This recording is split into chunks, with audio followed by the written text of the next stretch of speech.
வெண்முரசு. திசைதேர் வெள்ளம் 63. வாசிப்பது சந்தீப். மாளவ மன்னர் இந்திரசேனர் படைக்கலத்துடன் தேரிலேறிக் கொண்டபோது படைத்தலைவன் சந்திரஹாசன் அருகே வந்து தலைவணங்கினான். அவர் திரும்பிப் பார்க்க, அனைத்தும் ஒருங்கிவிட்டன. அரசே, நமது படைவீரர்கள் இன்று வெல்வோம் என்று உறுதி கொண்டு களம் எழுகிறார்கள் என்றான். வெற்றி நம்மை தொடர்க என்று முறைமைச்சொல் உரைத்தபின் தேரிலேற படிப்பெட்டியை கொண்டு வைக்கும்படி ஏவலனிடம் கை காட்டினார். ஏவலன் படியை வைக்கும்போது அவரை மீறி கசப்பு மேலெழுந்தது. திரும்பி சந்திரஹாசனிடம், எதன் பொருட்டு இந்த முறைமைச்சொல்? நாமிருவரும் சேர்ந்து தெய்வங்களை ஏமாற்றிக் கொள்கிறோமா என்று கேட்டார். படைத்தலைவன் முகத்தில் அதிர்ச்சி தெரிந்தது. இல்லை, நமது படைகள் என்றான். நமது படைவீரர் ஒவ்வொருவரும் இல்லம் திரும்பவே விழைகிறார்கள். முன்னால் இருப்பது வெற்றியல்ல, வெற்றிறப்பு மட்டுமே என ஒவ்வொருவரும் அறிவார்கள். அதை நீரும் நானும் அறிவோம் என்றார். படைத்தலைவன், ஆம் அரசே, நாமிருவரும் அறிவோம். ஆனால் நாமிருவரும் அதை நாவால் சொல்லிக் கொள்ளக்கூடாது. எண்ணங்கள் 1000 எழலாம். நாக்கு தெய்வங்களால் கண்காணிக்கப்படுகிறது. சொல் பிறப்பது ஓர் உடலெழுவது போல. அது தொட்டு உணரும் பருவடிவம். நம்முடன் உடலிருக்கும் இருப்பு. எழுந்த சொல் அழிவதில்லை என்றான். சரி, மங்கலச் சொற்களையே சொல்வோம். நம்மைச் சூழ்ந்து சூதர்களின் இன்னிசையும் அவை கலைஞர்களின் வாழ்த்தும் எழட்டும். நம் இறப்பிற்குப் பின்னும் அது தேவைப்படலாம் என்றார் இந்திரசேனர். படைத்தலைவன், வெற்றி நம்மை தொடரட்டும் என்றான். அவனை புண்படுத்த வேண்டும் என்ற உளவிசை எழ இந்திரசேனர் தன் கட்டுக்களை கடந்து, வெற்றி என்று எதை சொல்கிறீர்கள்? அர்ஜுனனின் அம்பை நெஞ்சில் வாங்கி அலறி விழுவதா என்றார். அதுவும்தான். களத்தில் வெற்றி என்பது பின்வாங்கும் எண்ணமின்றி இறுதிவரை நின்றிருப்பது மட்டுமே என்றான் சந்திரஹாசன். அச்சொல்லில் இருந்த நஞ்சை உணர்ந்து சீற்றம் கொண்ட இந்திரசேனர், நீர் பின்வாங்கியதே இல்லையா என்றார். முன்னெழும் பொருட்டு பின்வாங்குதல் ஓர் போர்க்கூறு என்றான் சந்திரஹாசன். அதை உணர்ந்து கொள்க என்றபின், நேற்று நமது படைப்பிரிவில் எழுந்த பூசலை ஒற்றர்கள் கூறினார்கள் என்று பேச்சை கடத்திச் சென்றார் இந்திரசேனர். பூசல் அல்ல, நமது யானைகளில் சில புண்பட்டிருக்கின்றன. உரிய முறையில் அவற்றுக்கு மருத்துவம் செய்ய இயலவில்லை. ஆகவே இரவில் அவை வலி தாழாமல் அலறின என்று சந்திரஹாசன் சொன்னான். ஏன் மருத்துவம் செய்ய இயலவில்லை என்று இந்திரசேனர் கேட்டார். அரசே, புண்பட்ட யானைகளை இரவு துயில வைப்பதற்கு அகிபீனா கொடுப்பது வழக்கம். மானுடருக்குக் கொடுப்பதை விட 100 மடங்கு அகிபீனா அவற்றுக்கு தேவைப்படும். இங்கு ஒவ்வொரு நாளும் அகிபீனா குறைந்து கொண்டிருக்கிறது. இன்னும் ஓரிரு நாட்களுக்குப் பின் வெளியிலிருந்து அகிபீனா கொண்டு வந்தால் மட்டுமே போர் நிகழ முடியும் எனும் நிலை. ஆகவே மருத்துவர்கள் அகிபீனா மறுத்துவிட்டனர் என்றான் சந்திரஹாசன். போருக்கு உணவை விட 2 மடங்கு அகிபீனாவை சேர்த்துக் கொள்வதுதானே வழக்கம் என்று இந்திரசேனர் கேட்டார். ஆம், ஆனால் இங்கு உணவு உண்பவர்கள் குறைந்து வருகிறார்கள். அகிபீனா அருந்துபவர்கள் 3 மடங்கு பெருகுகிறார்கள் என்றான் சந்திரஹாசன். கைவீசி அவனை செல்லும்படி பணித்துவிட்டு தேரில் அமர்ந்து, எந்த யானை? அஸ்தின்புரியிலிருந்து நமக்கு கொடையளிக்கப்பட்டதே அதுவா என்றார் இந்திரசேனர். அல்ல என்று படைத்தலைவன் மறுத்தான். இந்த யானைகள் நமது நாட்டிலேயே போர்முகப்பு காப்புக்கென பயிற்றுவிக்கப்பட்டவை. அவை அனைத்துமே துதிக்கையில் காயம் பட்டுள்ளன. இந்திரசேனர், துதிக்கையில் கவசங்களில்லையா என்றார். துதிக்கையை காத்துக்கொள்ள வேண்டும் என்பது எந்த யானைக்கும் உள்ளுரையும் எச்சரிக்கை. துதிக்கையின் முனை வரை கவசங்கள் செல்வதில்லை. சுருட்டி அள்ளிப்பற்றுவதற்காக முழநீளம் விடப்பட்டிருக்கும். அவை துதிக்கைகளை நன்கு சுருட்டி வைத்துக் கொண்டால் நுனிதுதிக்கையை அம்புகள் தாக்கா. ஆனால் படைமுகத்தில் எழுந்து அச்சமோ வெகுளியோ கொண்டு அவை நிலை எழுந்துவிட்டால் பயிற்சிகளை மறந்து கான்விலங்கென மாறி தலைக்குமேல் துதிக்கையை தூக்கி ஓலமிடும். அந்நிலையில் எளிதாக அவற்றின் நுனிக்கையை அம்புகளால் தாக்க இயலும் என்று சந்திரஹாசன் சொன்னான். நேற்றும் முன்னாளும் பாண்டவர்களுக்கு அந்த அறைகூவலை பீமசேனர் அளித்திருந்தார் என்று இப்போது தெரிகிறது. போர்முகப்பில் யானைகள் வந்ததுமே அவற்றை அச்சுறுத்தும் பொருட்டு நாற்புறமிருந்தும் அம்புகளை அவற்றின் மேல் எய்தனர். அம்புகள் ஒன்றுடன் ஒன்று உரசி நெருப்புப் பொறி எழச் செய்தனர். கேடய பரப்புகளைத் திருப்பி அவற்றின் விழிகளில் மின்னடித்தனர். அவற்றின் செவிகளில் விந்தையான பேரொலிகள் கேட்கும்படி முழவுகள் முழக்கினர். அஞ்சு நிலையெழுந்து அவை துதிக்கை தூக்கியதும் பிறையம்புகளால் அவற்றின் துதிக்கைகளை வெட்டினர். வலிகொண்டு கட்டற்றுச் சுழன்ற யானைகளிலிருந்து தப்பும் பொருட்டு நமது படைகள் அகன்று விலக அந்த இடைவெளியில் அவர்கள் தங்கள் தண்டேந்திய யானைகளைக் கொண்டு பிளவு உருவாக்கி உட்புகுந்தனர் என சந்திரஹாசன் தொடர்ந்தான். நேற்று மட்டும் நமது 112 களரிகள் புண்பட்டுள்ளன. ஆனால் களத்தில் முற்றிலும் தன்னொழுங்குடன் ஒரு கணமும் நிலையழியாது நின்று போரிட்டது அஸ்தினபுரியால் அளிக்கப்பட்ட யானையான அஸ்வத்தாமன் மட்டும்தான் என்றான். இளமையிலேயே புண்பட்டமையால் உளநிலை பிறழ்ந்த யானை என்றுதானே அதைப் பற்றி சொல்வார்கள்? அது அஸ்தினபுரியின் கொடை என்பதனால்தான் நாம் அதை கொல்லவில்லை என்றார் இந்திரசேனர். ஆம், அதற்கு விழி உரிமையும் இல்லை. ஆகவே அனைத்தைக் கண்டும் மிரண்டு பூசலிடுவதே அதன் இயல்பு. நமது கொட்டிலில் அதை ஒரு பெருந்தொல்லை என்றே இதுகாரும் கருதி வந்தோம். எந்தப் போரிலும் முதலில் களப்பலியாவது அதுவாகவே இருக்குமென்று பயிற்றுனர் கூறினர். அதன் பொருட்டே முதல் நாள் போரில் அதை களமுகப்புக்கு கொண்டு சென்றோம். ஆனால் கவசங்கள் அணிந்து களமுகப்புக்குச் சென்றதுமே அது பிறிதொன்றென மாறிவிட்டது.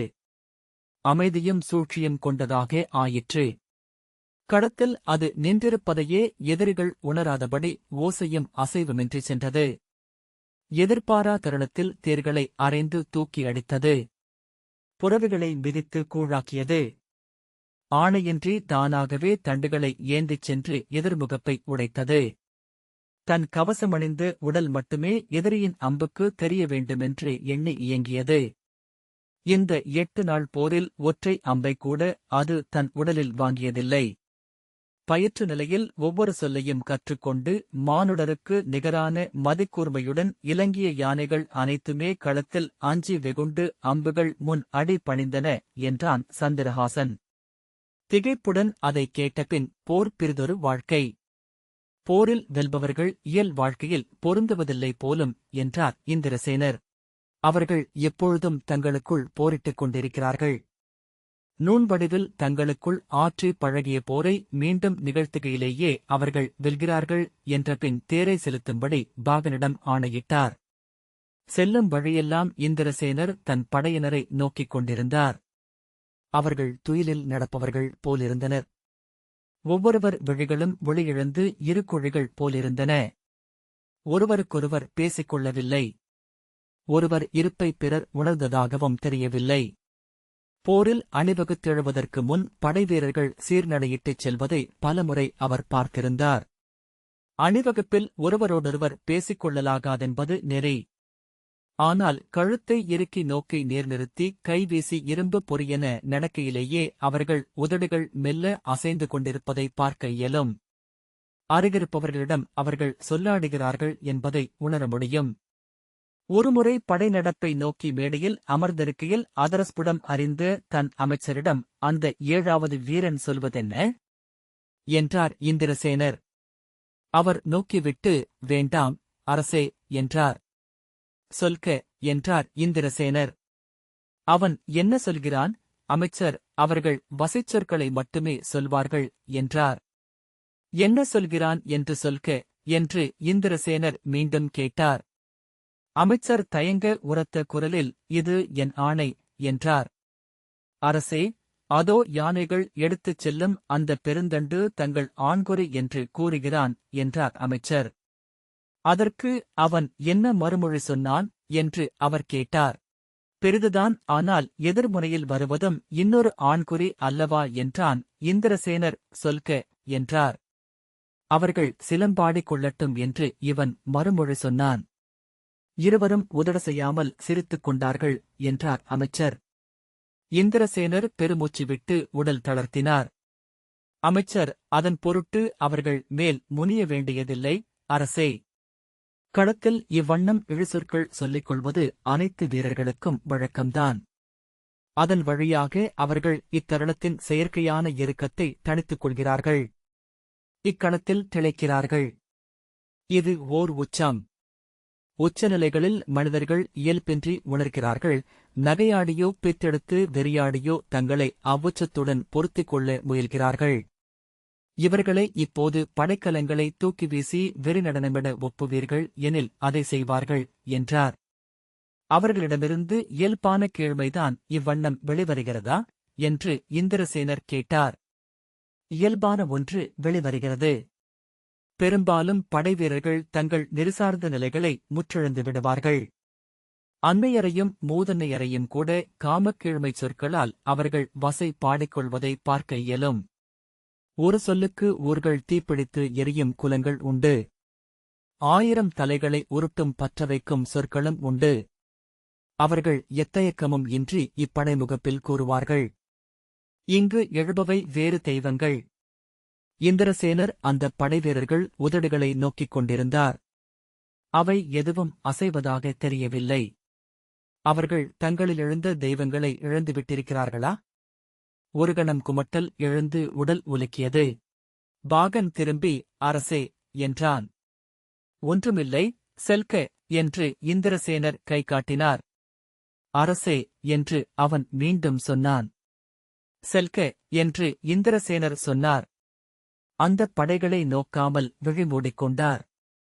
ஆனால் அவை இமைகளுக்குள் கொந்தளித்தன. மலத்தில் நெளியும் புழுக்கள் போல. வெறும் தசைத்துண்டுகள். வெட்டி அறிந்து துண்டுகளென களத்தில் குவிக்கப்படப் போகின்றவை. முன்னரே இறந்துவிட்டவை. உள்ளூர அழுகத் தொடங்கியவை. முன்பு கலிங்கத்தில் இருந்து வந்த சூத்திர வைதிகர்களால் நிகழ்த்தப்பட்ட அதர்வ வேள்வியொன்றில் 12,108 வெள்ளாடுகள் அவியாக்கப்பட்டன. எழுந்து தழல் விரித்து மாபெரும் வேள்விக்குளத்தில் ஒவ்வொரு ஆடாக தலையெறிந்து தூக்கி வீசப்பட்டது. அவற்றின் ஊன்னை உண்டு எழுந்த தீ மேலும் மேலுமென ஊன் கேட்டது. அன்று கல்லறையணையில் அமர்ந்து நிறைவகுத்துச் சென்று கொண்டிருந்த ஆடுகளை பார்த்துக் கொண்டிருந்தார். அடியிலாத பிலமொன்றுக்குள் ஒழுகிச் சென்று மறையும் ஓடைகள் போல. ஒவ்வொன்றும் அவற்றுக்கு முன்னால் நின்றவற்றை தலையால் முட்டி முன் செலுத்தியது. அந்தத் தழலுக்குள் சென்று மறைவதே ஊழென்பது போல். ஒரு கணமும் தயங்கியோ பொறுத்தோ நின்றிருக்க இயலாதென்பது போல். தேர் நின்றதும் அவர் எழுந்தார். தலை சுழன்று உடல் ஒரு பக்கமாக சரிந்தது. தேர்த்தூணை பற்றிய போது அது சற்று அப்பால் இருந்தது. நிலை தடுமாறி விழப்போய் பற்றிக் கொண்டு நின்றார். வயிறு குமட்டி இருமுறை வாயுமிழ்ந்தார். அரசே என்று பாகன் அழைத்தான். நீர் என்று கை நீட்டினார். பாகன் அளித்த நீரை வாங்கி அருந்தியபோது வயிற்றில் கொதித்த அமிலம் குளிர்ந்து அடங்கியது. தேர் படைமுகப்பிற்கு வந்து நின்றது. மங்கிய விழிகளுடன் தொலைவில் தெரிந்த பாண்டவப்படையை பார்த்துக் கொண்டிருந்தார். அங்கும் படைவீரர்கள் அனைவரும் அந்நிலையில்தான் இருப்பார்கள் என்று தோன்றியது. நம்பிக்கை இழந்த, ஊக்கம் அழிந்த வெற்றுப் பிண்டங்கள். பொருளிலா செயலாக கொல்லவும் இறக்கவும் இங்கு வருகிறார்கள். கொல்வதும் இறப்பதும் நிகரே என்றான ஒரு வெளியில் அவர்கள் உடல்கள் முட்டி ததும்புகின்றன. இந்தக் களத்தில் சற்றேனும் பொருள் உணர்ந்தோன் எவன்?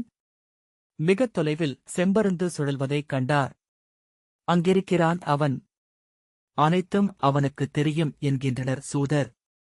அதைப்பற்றி எத்தனையோ அவைகளில் எள்ளி நகையாடியதுண்டு. சூதர்கள் போரை நிகழ்த்தினால் பாரத வருஷத்தில் ஒரு நாளில் காலடியில் வீழ்த்தும் ஆற்றல் மிக்கவன் அவனே என்று கேகய மன்னன் திருஷ்டகேது சொன்னபோது பிற க்ஷத்திரியர்கள் தொடையில் அரைந்து வெடித்து நகைத்தனர். மெய்யாகவே போரை சூதர்கள்தான் நிகழ்த்துகிறார்கள் போலும். இங்கு ஒவ்வொருவரும் ஏந்தி வந்திருக்கும் படைக்கலங்களை விட பல மடங்கு ஆற்றல் கொண்டவை அவர்களின் சொற்கள். அவை எவற்றாலும் வெட்டுப்படாதவை. இவ்வுலகில் எதனாலும் எதிர்க்க இயலாதவை. என்றுமிருப்பவை. புலரிப் போர் முரசு ஒலித்ததும் படைகள் எழுந்து சென்று ஒன்றையொன்று அறைந்து போர் புரியலாயின. போர்முகப்பு இரு தோள்பட்டைகள் இணைத்து தைத்த தையல்வடு போல அங்கிருந்து தெரிந்தது. இரண்டையும் ஒன்றுடன் ஒன்று தைப்பவை எழுந்து சென்று அமையும் அம்புகள். அந்த விந்தையான கற்பனையால் மெல்லிய உளமலர்வு உண்டாக அவர் நோக்கிக் கொண்டிருந்தார். இரு படைகளும் மேலும் மேலும் அம்புகளால் இறுக்கி தைக்கப்பட்டன. அவை இருபுறமும் விரிந்து அகல முயலும்போது அந்த முற்றருடுகள் இழுபட்டு அதிர்வதாக, மேலும் மேலும் என எழுந்து தங்களை தைத்து இறுக்கிக் கொள்வதாக அவருக்குத் தோன்றியது. செல்க என்று ஆணையிட்டு வில்லை எடுத்து பொருத்தி தன் முதல் அம்பை செலுத்தினார். அந்த அம்பு எவர் மேலும் படலாகாதென்றும் வீணாகி குருக்ஷேத்திர மண்ணில் சென்று பதிய வேண்டும் என்றும் விழைந்தார். அவர் எண்ணியது போலவே அன்று போர் பொருளிலா படுகொலைகளாகவே நிகழ்ந்தது. அபிமன்யு இருபுறமும் சுருதகீர்த்தியும் சதாநேகனும் படைத்துணையாக வர நாணொலி எழுப்பியபடி களத்திற்குள் வந்தான். அவனுடைய அம்புகள் பட்டு படைத்தலைவர்கள் ஒவ்வொருவராக சரிந்து கொண்டிருந்தனர். வீரர்கள் பலர் ஒருமுறை ஓரம்பை செலுத்துவதற்குள்ளாகவே தலையறுந்து விழுந்தனர். அவர்களில் பலர் முறையாக கவசங்கள் அணிந்திருக்கவில்லை என்பதை அவர் பார்த்தார். கைவீசி படைத்தலைவனை அருகே அழைத்தார். என்ன நிகழ்கிறது? இங்கே நம் படைவீரர்கள் சாவதற்கு மட்டுமாக வந்துள்ளார்களா என்றார். சந்திரஹாசன், அரசே, அவர்கள் போர் புரிகிறார்கள் என்றான். எங்கே போர் புரிகிறார்கள்? கவசங்களை முறையாக அணியாதவர்கள் போர் புரிந்து பயன் என்ன என்றார் இந்திரசேனர். அரசே, கவசங்களால் பயனில்லை என்றான் சந்திரஹாசன். பின் எதனால் பயன்? சென்று தலை கொடுப்பதற்கு என்று எழுந்து வந்தார்கள் போலும் மூடர்கள் என்ற பின் மேலும் சீற்றத்துடன் அவர் செல்க என்று கை காட்டினார். படைவீரர்கள் சிதறிக்கிடந்த களத்தில் அவருடைய தேர் ஏறி உலைந்து சென்றது. உடல்களின் மேல் தேர் செல்லும்போது ஏற்படும் உடற்சொடுக்கு அவருக்கு ஏற்பட்டது.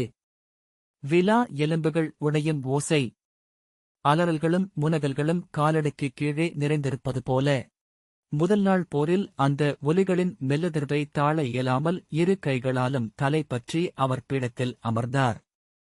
அன்று மாலை அவரிடம் முதிய படைத்தலைவர் சிம்மவக்திரர், போரில் நாம் அதை அஞ்சலாகாது, அரசே. வீழ்ந்தவர்கள் மேலும் எழுந்து செல்பவர்கள் மட்டுமே வெற்றியை அடைய முடியும் என்றார். மனித உடல்கள், அவை நம் குடிகளின் உடல்கள் என்று இந்திரசேனர் சொன்னார். மெய். ஆனால் அரசர்கள் எப்போதும் குடிகளின் உடல்களின் மீதே பயணம் செய்கிறார்கள். அவர்களை குபேரனின் கூறு என்கின்றன நூல்கள். குபேரன் மானுடனை ஊர்தியாக கொண்டவன் என்றார் சிம்மவக்திரர். சீற்றத்துடன் எழுந்து என்ன சொல்கிறீர் என்றார். அரசே, மண்ணில் இன்றுவரை தோன்றிய அரசர்கள் எவரும் மானுடரை ஒரு பொருட்டாக எண்ணியதில்லை. எண்ணம் கணமே அவர்கள் அரியணையிலிருந்து விலகத் தொடங்கிவிடுகிறார்கள் என்றார் சிம்மவக்திரர். சில கணங்கள் அவரை நோக்கிவிட்டு செல்க என்று கை காட்டினார். அவர் சென்றதும் தன் குடிலுக்குள் விசை கொண்ட காலடிகளுடன் சுற்றினார். மீண்டும் அகிபீனா கொண்டு வரச் சொன்னார். மறுநாள் தேரில் ஏறி களம் வருகையில் வெறும் நிலத்திலேயே மனித உடல்கள் நிறைந்திருப்பதாகவும் ஒவ்வொரு முறையும் எலும்புகளும் உடற்பைகளும் உடையும் ஓசை கேட்பதாகவும் எண்ணி உடல் விதிர்த்தார். ஆனால் அன்று போரில் ஏதோ ஒரு கணத்தில் அவர் உடல் அதை ஏற்று மகிழத் தொடங்கியிருப்பதைக் கண்டார். எங்கோ ஒரு குருதி விரும்பும் தெய்வம் அமர்ந்து கீழே சதைந்தரையும் உடல்களைக் கண்டு நீள் சென்னா சுழற்றி உவகை கொண்டது. மேலும் மேலும் என்று தாவியது. அபிமன்யுவின் தேருக்கு முன் அவன் அம்புகளால் உருவான வெற்றிடம் இருந்தது.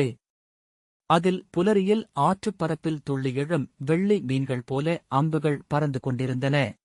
அங்கு என்று அவர் தன் பாகனிடம் ஆணையிட்டார். பாகன் செலுத்த தேர் அபிமன்யுவின் முன் சென்று நின்றது. நான் இழுத்து அம்பை அபிமன்யுவை நோக்கி செலுத்தினார். முதல் அம்பு இலக்கு தவறி எங்கோ சென்றது. வெறிகொண்டு மீண்டும் மீண்டும் அம்புகளால் அபிமன்யுவை அறைந்தார். ஒரு அம்பு அபிமன்யுவின் தேர்தட்டில் சென்று தைத்தபோது இதோ என்று உள்ளம் பொங்கி எழுந்தது.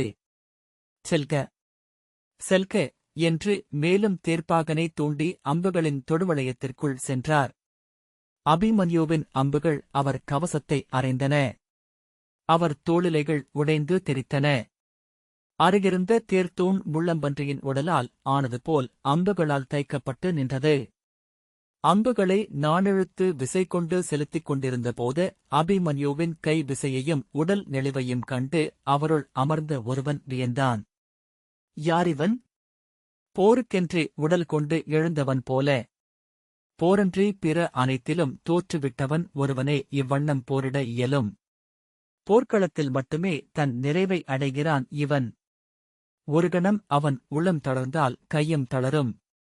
ஆம், அவன் உளம் தளரும் ஒன்று உண்டு. போரில் வஞ்சனங்கள் எதிரியை தளர்த்துவன. ஆனால் இக்களத்திலிருந்து எடுக்கும் வஞ்சனங்கள் எதுவும் இவனை தொடுவதில்லை.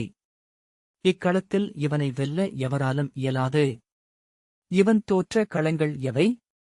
ஒரு கணத்தில் அவையில் வசைக்கவி பாடும் இளிவரல் கவிஞனொருவன் சொன்னதை நினைவு கூர்ந்தார்.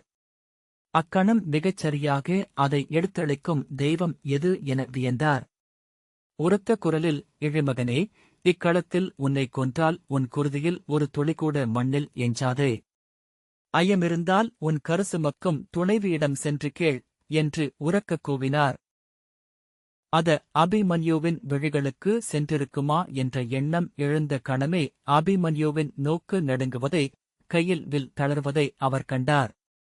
வஞ்சமும் வெறியும் எழ, சென்று கேள் உன் துணைவியிடம். ஆம், சென்று கேள் விராடத்து அரசியிடம் என கூவி நகைத்தபடி மேலும் அம்புகளை செலுத்தினார். அபிமன்யுவின் தோளிலைகள் உடைந்து தெரித்தன. விலாக்கவசம் உடைந்தது. அசைவற்ற உடலுடன் அக்கணமே இறக்கத் துணிந்தவன் போல அவன் அங்கே நின்றான். அவனுக்கு துணை வந்த சுருதகீர்த்தி தன் அம்புகளால் இந்திரசேனரை அறைந்தான். இக்கணத்தில் பிறை அம்பால் உயிர் துறந்தாலும் சரி, இவன் நெஞ்சில் ஒரு அம்பு தைத்தால் மட்டுமே என் வாழ்வு பொருள்படும் என்று இந்திரசேனரின் உள்ளம் எழுந்தது. நீளம்பை எடுத்து ஓங்கி இழுத்து அறைந்தார். அபிமன்யுவின் நெஞ்ச கவசத்தை பிளந்து தைத்து அவனை தேர்தட்டில் வீழ்த்தியது அவர் அம்பு. சுருதசேனனும் சுருதகீர்த்தியும் இருபுறத்திலிருந்தும் வந்த அபிமன்யுவைக் காத்து மாளவரை எதிர்கொண்டனர். அபிமன்யுவின் தேர்ப்பாகன் தேரை இழுத்து அப்பால் கொண்டு சென்றான். சுருதகீர்த்தி வெறியும் விசையும் கொண்டிருந்தான். அம்பை இழுத்து ஓங்கி அறைந்தான்.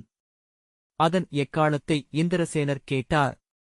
அதிலிருந்து தப்பும் பொருட்டு முழந்தாளிட்டு அமர்ந்தபோது பிறிதொரு அம்பால் அவர் தலைக்கவசத்தை உடைத்தான் சதானிகன்.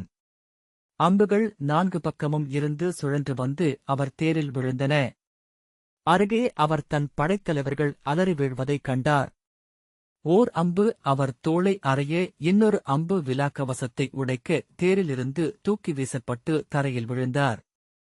தரையெங்கும் மண் தெரியாது பரவி கிடந்த வீரர்களின் உடல்களை அவர் பார்த்தார். மாளவர்கள், பாஞ்சாலர்கள், தசார்ணர்கள், மச்சர்கள், அரக்கர்கள், நிஷாதர்கள், காந்தாரர்கள். அதில் எந்த ஒழுங்கமைவும் இருக்கவில்லை. தலையை தூக்க அவர் முயன்றார். குருதி வழிந்து கவசங்களுக்குள் நிறைந்திருந்தது. தலை எடை கொண்டு நோக்கு அலையடித்தது. முரசுத்தோல் மேல் நடமிடும் முழைக்கழிகள் போல புரவிக் குழம்புகள் மண்ணை அரைந்தறைந்து சென்றன. கால்கள் சேற்று வயலிலென மானுட உடல்களை மிதித்து நின்று துள்ளின. சகடங்கள் ஏறியிறங்கியும் மிதிப்பட்டும் அசைந்த உடல்கள் பெரிதொரு உயிர் கொண்டு விட்டவை போல் தோன்றின. மிதிப்பட்டுக் கொண்டே இருக்கும் அவ்வுடல்களின் பரப்பை அவர் பார்த்தார். அவற்றின் மேல் சிற்றலையில் படகுகள் போல் தேர்கள் ஏறி இறங்கிச் சென்றன. உடைந்த உடல்களிலிருந்து தேர்ச்சகடங்களில் குருதிச்சேறு தெரித்தது. குருதியைச் சுழற்றி பின்னால் தெறிக்கவிட்டபடி தேர்கள் சென்றன. உடல்கள் மேல் அம்புகள் விழுந்தன. அவற்றின் மேல் மீண்டும் வீரர்கள் விழுந்தனர். குருக்ஷேத்திரத்தில் அனைத்தும் வந்து விழுந்து கொண்டே இருந்தன. விழித்த கண்களுடன் அவர் அதை பார்த்துக் கொண்டிருந்தார். இந்த வாசிப்பை கேட்டதற்கு நன்றி.